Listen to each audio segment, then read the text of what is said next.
Hello everyone, and warm welcome to my Poem a Day series. Basically, the idea behind Poem a Day is that I feel that, and I'm sure it's not that I know there are a lot of us who are still reading poems and who are still enjoying poems, and that's what is keeping these poems and poem writing alive. But the another aspect of this is also that uh, how much of a time do we actually give to reading poems. As for me, I could say not much, and that is why I can read a lot of fiction, and but when it comes to reading poetry, I don't think that I personally read a lot of poetry. Like, I do read poetry here and there, but I don't think that it's something which I do as regularly as I do it with fiction. Coming with that idea, having that idea at the back of the mind, I want to start, and I am officially beginning with my Poem a Day series. But before beginning with Poem a Day series, a very obvious question is, why would you read a specific poem? For you all and for me, I am bringing a series of poems which actually, although written years and years and years before, or maybe written even now, but mostly written years and years and years before, but still holds the a kind of relatability, and I think that is why they are classics, and that is why they hold that universality. So that's there. So the poem that I'm going to bring today centers around the concept of carpe diem. Now, carpe diem itself as a word is quite misunderstood, because a lot of the people think or hope that carpe diem is all about being very active. It's seize the day, it's go ahead and hold horses by its reins. So it's something of that sort, but actually the idea is not exactly similar to it. It's a bit similar to it, but not exactly similar to it.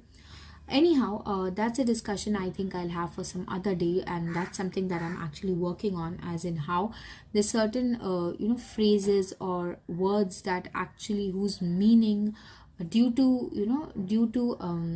I don't know, gets lost in translation or is not interpreted properly, especially by Hollywood. So that's there. But the thing is that the idea behind carpe diem has been utilized by a lot of poets. So starting from the one who originated it, that's Horace's Odes, and that's the one. As far as I know, I'm sure there might be someone else who did it before that, but according to my limited knowledge, it was Horace who Odes, which actually mentioned carpe diem, the words carpe diem. And after that, I think we have to come to the metaphysical poets. So we have Andrew Marvell, and yes, we have Andrew Marvell, and we have John Donne specifically, the I think I remember the Flea, which focuses on that. And also I think Andrew Marvell, I'm not exactly sure about the poem, but I think I do know the to his coy mistress. Yes, so to his coy mistress. So all of these poems again, very interestingly, why do these metaphysical poets have silent partners, like silent romantic partners? Where is the voice of the woman? But that's again a discussion for another day. And so metaphysical poets, and what about the women poets? So something that I have to read about.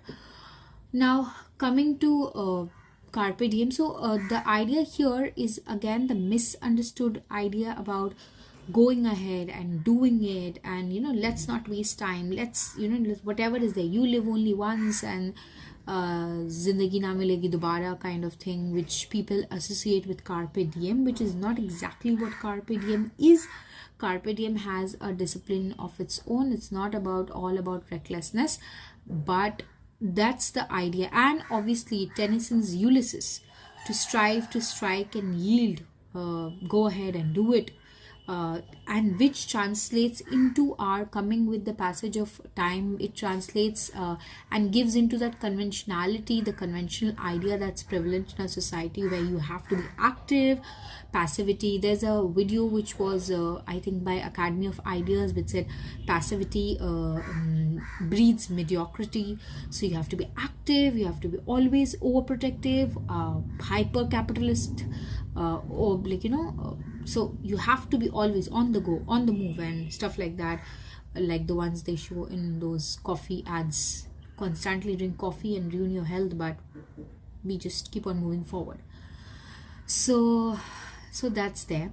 So coming back to the poem, so that's an idea which is also similarly reflected in the poem of the day today, which is John Keats's When I Have Fears That I May Cease to Be. Now here also he is somehow somehow he's also hinting at the idea of doing something. Let's not be passive. We have been given a life, so let's do it. That dread, that what if I just getting wasted away, what if all of my potential gets wasted away. And with him, that case, because obviously he died young and he experienced death, so the dread is there at the back of his mind, that fear that death might come and take him away. And very interestingly, I think how could I forget her name? She's amazing. Because I could not stop for death. How could I forget her name? Because I could not stop for death. I cannot believe that I seriously, just give me a moment. Yes, Because I Could Not Stop for Death by Emily Dickinson, which actually talks about, like, she's not talking about, I think, as much as my memory serves me well, she's not talking about fearing death, but rather she's telling that death has come for me and I am there and there's no haste, and that acceptance. So I think that's a kind of difference between different writers and poets, and how beautifully I think Emily Dickinson and women and their sensibility that they have, and with which they handle such universal themes and literary subjects. So Keats does what I think all of us feel, especially at this time and age, when all of us feel that, which I was also feeling honestly, that what if my life comes to an end, especially when you see and experience death very closely. You are ruined, and you always are under the assumption that what if I die, and then what will happen to my potential, so if you are under one of those if you are under one of those predicaments and you feel that, then you should definitely read Keats's When I Have Fears to Be. I'm going to read it out, summarize a bit for you. I do not have much of an expertise, especially when it comes to rhyme, rhythm, meter, very limited, because again, as I said, that a lot of focus in my academic environment was on themes rather than close reading. Richards, close reading, so I have very limited understanding of it. However, I'm trying to improve that, so I'm sure, like, at some point of time in my life I'm going to get better at that. So yeah, let's begin. When I have fears that I may cease to be. Yeah, before that, Keats here itself is inspired by Shakespeare, so that I know. So the structure is very similar to Shakespearean sonnet, rhyming quatrains plus couplet, but at the end he's actually changing, he's taking a turn for it and adding his own twist to it, because he's Keats, and obviously you cannot just imitate, you have to challenge and you have to make it better.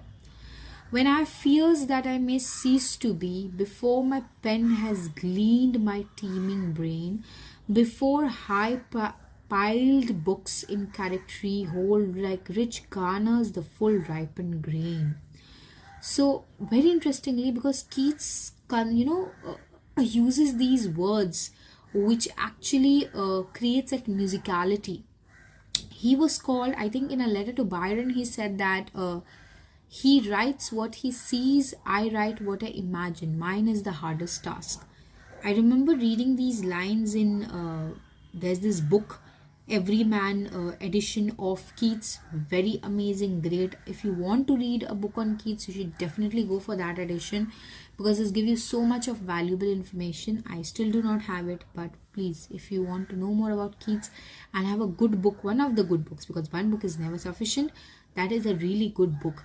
So when I have fears that I may cease to be, when I have fears that I may cease to be, before my pen has gleaned my teeming brain, before high-piled books in character hold like rich garners the full ripened grain.